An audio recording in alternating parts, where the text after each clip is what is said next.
Hi, I'm Norbert Lewandowski, principal cellist for the Charleston Symphony, and I'm so honored to be a part of Sea Life by Starlight along with some of my colleagues from the symphony. When we play here in front of the great ocean tank, it's always a special moment, and we often will try to bring some kind of water or ocean-themed music with us.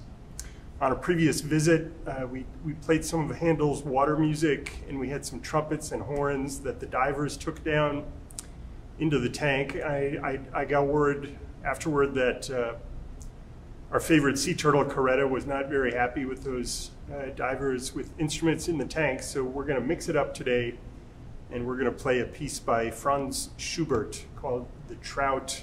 He wrote this originally as a song for voice and piano, based on a poem about a trout and a fisherman.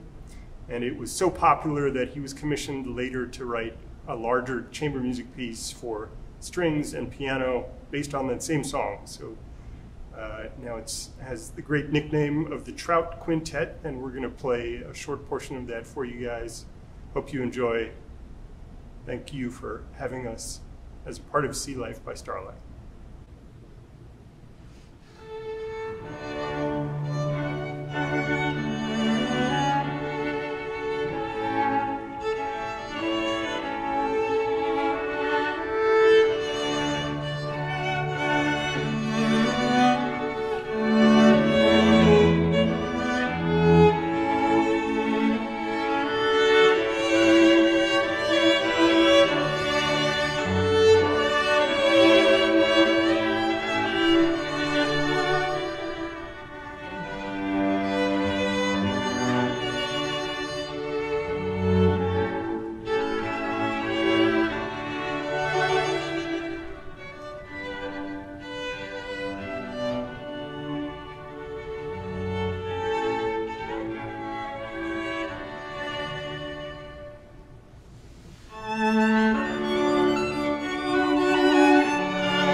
everyone, my name's Melissa. I'm the manager of the Sea Turtle Care Center here at the South Carolina Aquarium. Thank you for tuning in today for our virtual visit where we're going to get a chance to meet Valentine, a juvenile green sea turtle. Before we get started with our virtual visit though, I want to be sure to remind you to check out all of our silent auction items that are up for bid for Sea Life by Starlight that are supporting our Sea Turtle Care Center here. We've got some incredible experiences for you to bid on, like a stay at the sanctuary at Kiowa, a round of golf, and a 4-night stay at a condo in Isle of Palms. So please be sure to check all of those items out at scaquarium.org/SLBS. And now we'll go ahead and get started with our visit. We're going to be talking about Valentine, who's a juvenile green sea turtle that was sucked into the dredge out in the harbor here in Charleston Harbor. And unfortunately had some fractures to her shell, some decompression, illness, and injuries. And so we're gonna get you a good look at Valentine. I'm gonna go ahead and turn my camera around so you can get a better look at Valentine, and we're gonna talk about the treatments that she's receiving while she's here. Okay, we're gonna head over and check out our exercise tank here in the Zucker Family Sea Turtle Recovery.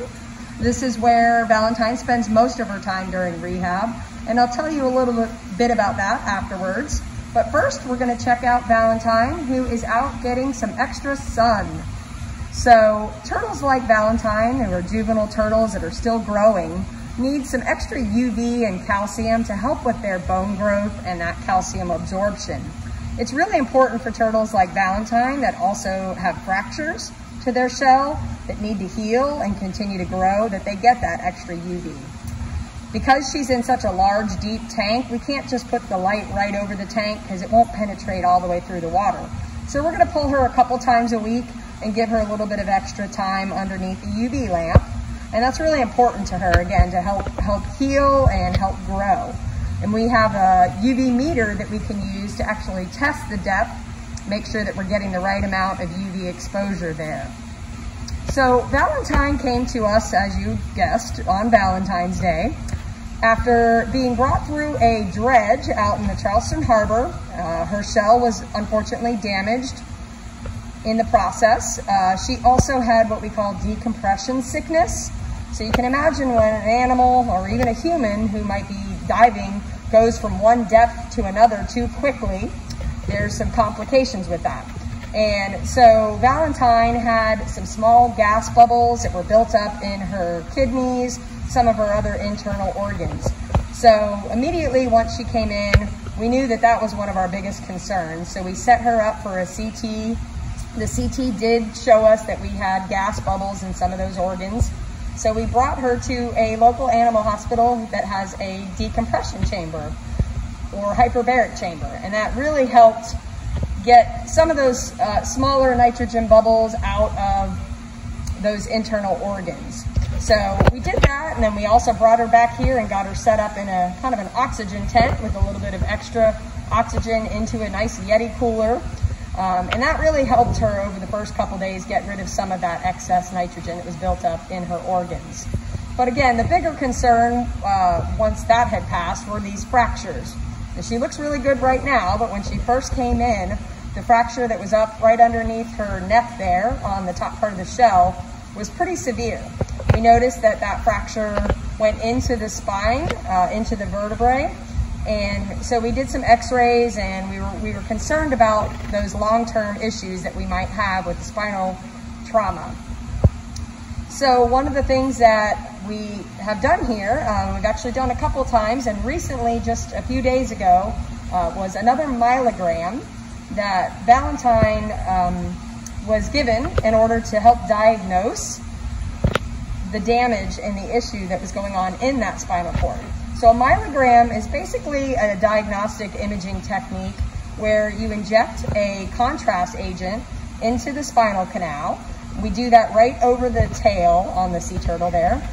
And in that contrast agent, or IsoView we call it, goes into the spinal canal, and it can help highlight any issues or injuries that we're seeing in the spinal canal. So we can see if there's compression Originally, the first myelogram we did notice that there was some bone that was compressing into the spinal canal and onto the spinal cord.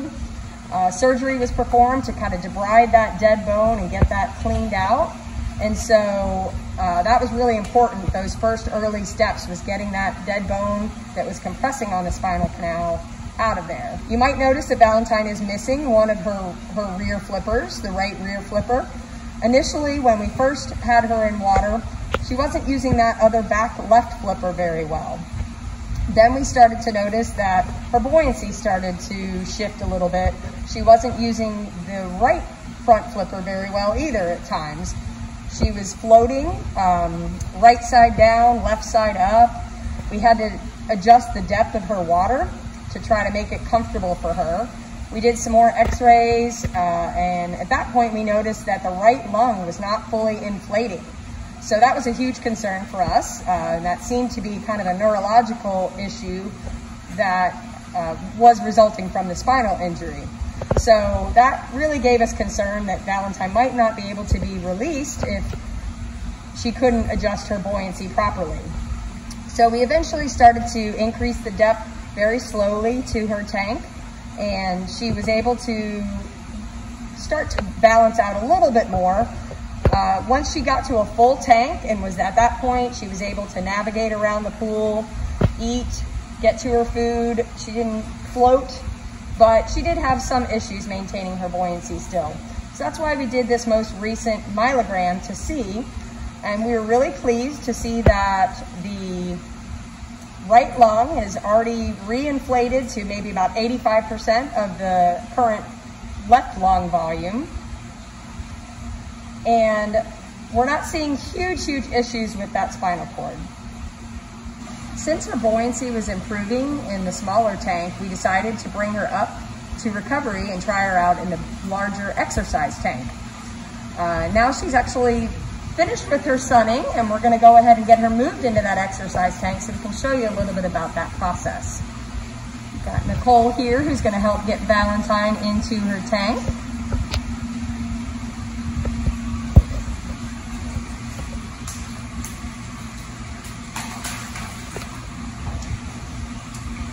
Right.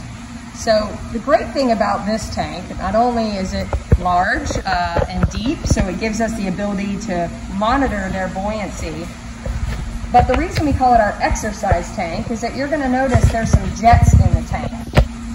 And these jets help build up an animal's muscles and test out their buoyancy and their ability to swim against a current, which is exactly what they're going to have to do if they get back out into the wild. So what's great about this tank, you can notice there's a large jet in the middle, and then there's 4 jets on 2 on either side. And we have the ability to adjust the flow to this tank so that we can have all 5 of those jets going at the same time. Or if we wanted to just do the right side jets, or just the left side, or the top, or the bottom, we could do that in order to really test their ability to swim in different currents. And you can see, here's Valentine swimming around now, and you can see how well she's doing navigating in this tank. She's able to dive all the way to the bottom to get her food. She's able to hide out in her seagrass enrichment that you see there. She swims in through her back scratcher enrichments. And we're really impressed with her progress. Again, you know, just a few short months ago, we had to have her in less than a foot or 2 of water because her buoyancy was so uneven. And now she's starting to navigate really well. And we're really excited about the exercise that she can get in this tank and how that might build up her endurance and help her out with her buoyancy in order to get her potentially released back out into the wild.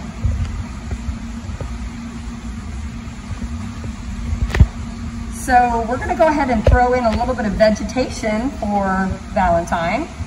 You can see we actually will sink the food on these tubes to bring it down to the bottom.